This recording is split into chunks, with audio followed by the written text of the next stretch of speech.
Assalamualaikum warahmatullahi wabarakatuh. Alhamdulillah wassalatu wassalamu ala rasulillah wa ala alihi wa sahbihi ajma'in, amma ba'du.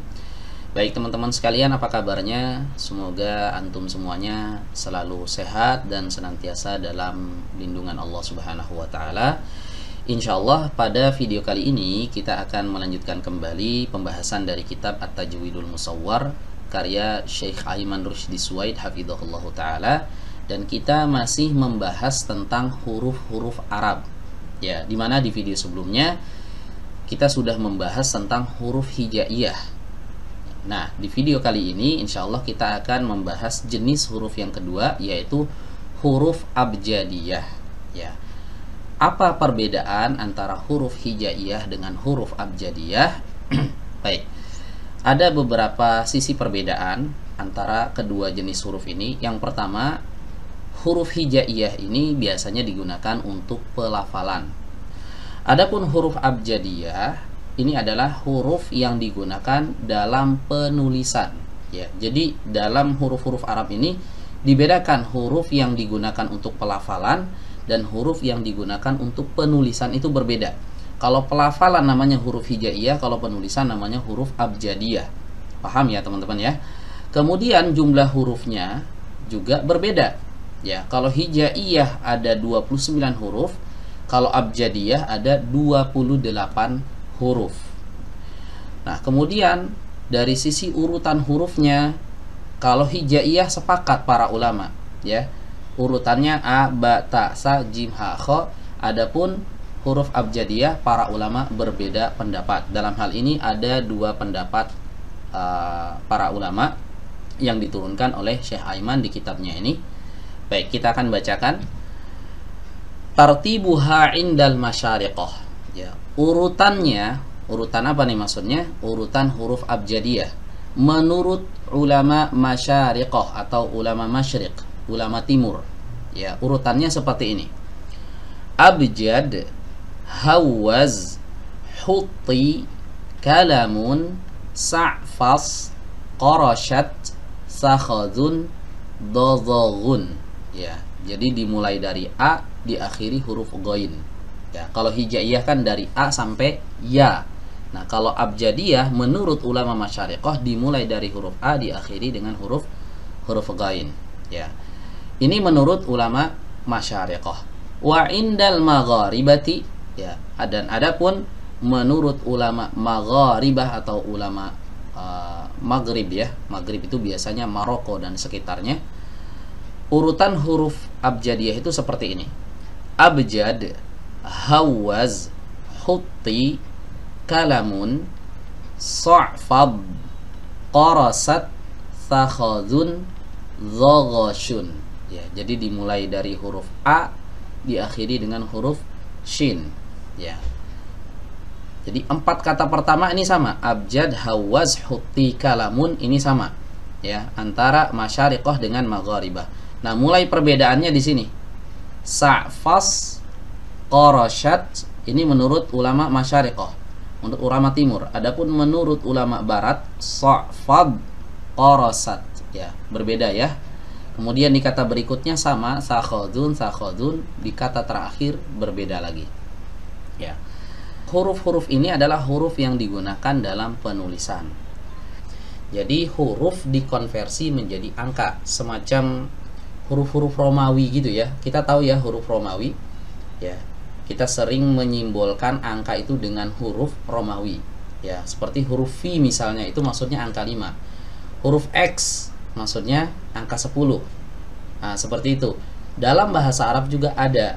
Nah, huruf-huruf abjadiyah ini biasanya digunakan untuk itu. Ya, selain untuk penulisan, digunakan juga untuk perhitungan. Ya. Jadi abjad, hawaz ini punya makna angka-angka tertentu ya. Kayak A ini simbol untuk angka 1. Huruf Ba simbol untuk angka 2. Huruf Jim simbol untuk angka 3. Nah, untuk detailnya saya akan tampilkan gambarnya seperti ini, teman-teman. Nah, ini ya teman-teman ya. Nah, ini urutan hisabul jumal ya. Urutan hurufnya sama seperti tadi. Abjad, hawaz, hutti, kalamun, sa'fas, qarashat, sakhadun, dozogun. Ya. Nah, di sini ada makna-maknanya. Ya, untuk huruf A, ya, ini simbol untuk angka 1. Ba simbol untuk angka 2, jim simbol untuk angka 3, dal simbol untuk angka 4.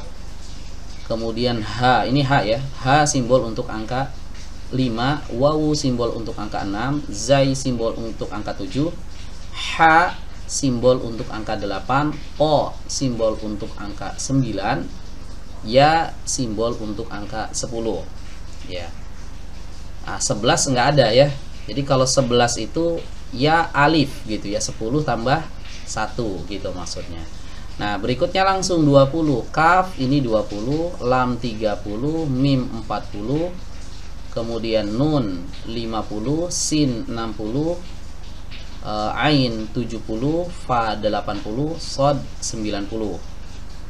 Baik, kemudian qaf 100, ra 200, shin 300, ta 400, sa 500, kha 600, zal 700, dod 800, dha 900, ghain 1000. Ya. Nah, biasanya huruf-huruf ini digunakan untuk menghitung ya, atau merumuskan tanggal ya. Tapi ada sebagian orang yang menyalahgunakannya ya. Huruf-huruf ini digunakan untuk praktek perdukunan ya. Jadi kalau kita pernah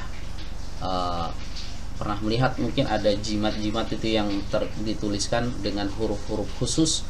Nah, itu kalau dihitung ya, dihitung berdasarkan hitungan ini, hisabul jumal ini, maka akan memunculkan angka-angka khusus gitu. Nah, ini termasuk salah satu penyalahgunaan ya hisabul jumal.